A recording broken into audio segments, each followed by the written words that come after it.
News 18 India. गया वाराणसी में देखा मैंने, रात को बाजा बज रहा है, ठहर जा, बाजा बज रहा है, वहां पे शराब पिए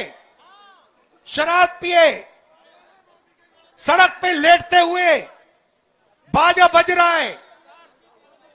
यूपी का भविष्य रात को शराब पिए नाच रहा है, डांस कर रहा है नशे में। दशक के परिवारवाद, भ्रष्टाचार और तुष्टीकरण ने यूपी को विकास में पीछे रखा। पहले की सरकारों ने यूपी को बीमारू राज्य बनाया, यहां के नौजवानों से उनका भविष्य छीना। लेकिन आज जब यूपी बदल रहा है, जब यूपी के नौजवान अपना नया भविष्य लिख रहे हैं, तब ये परिवारवादी क्या कर रहे हैं? मैं तो इनकी बातें सुनकर हैरान हूं। कांग्रेस के शाही परिवार के युवराज का कहना है, और चौंक जाएंगे आप,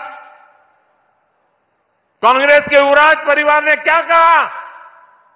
वो कह रहे हैं, और काशी की धरती पर आके कह रहे हैं, काशी के नौजवान, यूपी के नौजवान नशेड़ी है।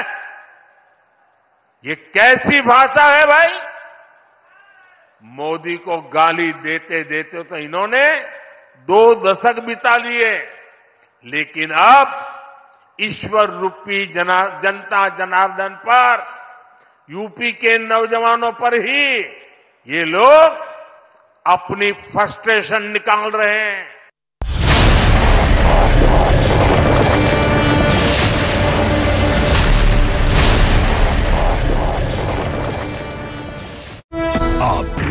फिर वो राजा भैया को चाहते हैं। बंगाल से ये बहुत बड़ी खबर है, जहां एक तरफ कांग्रेस का दावा यह है कि पश्चिम बंगाल में सीटों को लेकर टीएमसी से बातचीत एक बार फिर से शुरू हो गई है। वहीं टीएमसी ये कह रही है कि सीटों को लेकर टीएमसी से कोई बातचीत हुई ही नहीं है। अगर कांग्रेस के दावे पर यकीन किया जाए तो मालदा की दोनों सीटें, इसके अलावा आपको ये बता दें बेरहामपुर, रायगंज और दार्जिलिंग की भी सीट है, लेकिन कांग्रेस ने 3 और सीटें मुर्शिदाबाद, जंगीपुर और पुरुलिया की मांग कर दी है। मतलब ये कि कांग्रेस टीएमसी से 8 सीटों की मांग कर रही है। हालांकि दावा यह भी है कि टीएमसी और कांग्रेस में सीट शेयरिंग को लेकर लगभग बात बन गई है, लेकिन इंडी गठबंधन को लेकर पश्चिम बंगाल ही नहीं, कई सारे ऐसे और भी राज्य हैं जहां पर बात बन नहीं पा रही है। बहुत ज्यादा कंफ्यूजन दिखाई दे रहा है। इसी से जुड़ी हुई और जानकारी आपको ग्राफिक्स के जरिए हम समझाने की कोशिश करते हैं कि कैसे इंडी गठबंधन की मुश्किलें इस वक्त बढ़ती हुई दिखाई दे रही हैं। आप देखिए कांग्रेस को सीट कैसे मिलेगी बंगाल में अगर बात बन जाती है तो।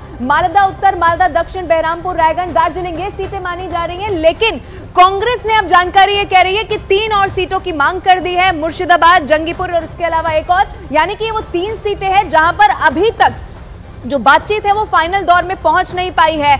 अब क्या ये 3 और सीटों की मांग करना, हालांकि अभी भी जो बयान है वो अलग अलग है, यानी कि कांग्रेस तो कह रही है कि बातचीत चल रही है, दूसरी तरफ से कहा जा रहा है कि कोई बात ही नहीं हुई है, इसीलिए इसको लेकर विरोधाभास भी जरूर बना हुआ है। लेकिन अभी भी प्रश्न चिन्ह ये है कि क्या बंगाल में बात बन गई है या आखिरी दौर की बातचीत यहां पर शुरू हो गई है क्या? ये सबसे बड़ा सवाल है पश्चिम बंगाल के लिए, क्योंकि कांग्रेस अगर ज्यादा सीटों की मांग कर रही है तो टीएमसी वो 3 और सीटें देने को इस वक्त तैयार नहीं दिखा रही है।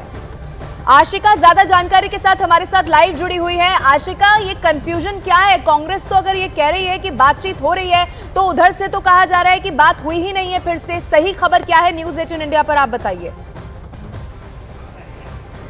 देखिए, फिलहाल टीएमसी की तरफ से ये माना नहीं जा रहा है कि सीट शेयरिंग को लेकर के बातचीत का दौर एक बार फिर शुरू हुआ। हालांकि ये सुगबुगाहट ज़रूर है कि प्रियंका गांधी ने इस बार इनिशिएट की है ये बात, लेकिन इसे लेकर के टीएमसी फिलहाल कुछ भी कहने को तैयार नहीं है। और टीएमसी की तरफ से जो 2 सीटें देने की बात ममता बनर्जी लगातार कर रही थी कांग्रेस को, उन्हीं पर संभवतः अभी तक अड़ी हुई हैं। हालांकि उसके बाद अगर दोबारा बातचीत का ये दौर शुरू हुआ और 5 सीटों को लेकर के सहमति बनती है तो ये अपने आप में बड़ी बात होगी, क्योंकि अगर ये इंडी अलायंस यहाँ पर मैदान में उतरती है तो कहीं ना कहीं लेफ्ट को इससे झटका लगेगा और भाजपा के लिए भी थोड़ा सा मैदान मुश्किल ज़रूर हो जाएगा। लेकिन फिलहाल ये बातचीत हो रही है कि नहीं, इस पर तृणमूल कांग्रेस बिल्कुल चुप है, कुछ भी कहने को तैयार नहीं है। आपको ये भी बता दें कि ममता बनर्जी लगातार जब से उन्होंने ये घोषणा की है कि हम पश्चिम बंगाल में अकेले ही चलेंगे, वो ये कह चुकी हैं कि अब कोई अलायंस होगा तो चुनाव के बाद ही होगा।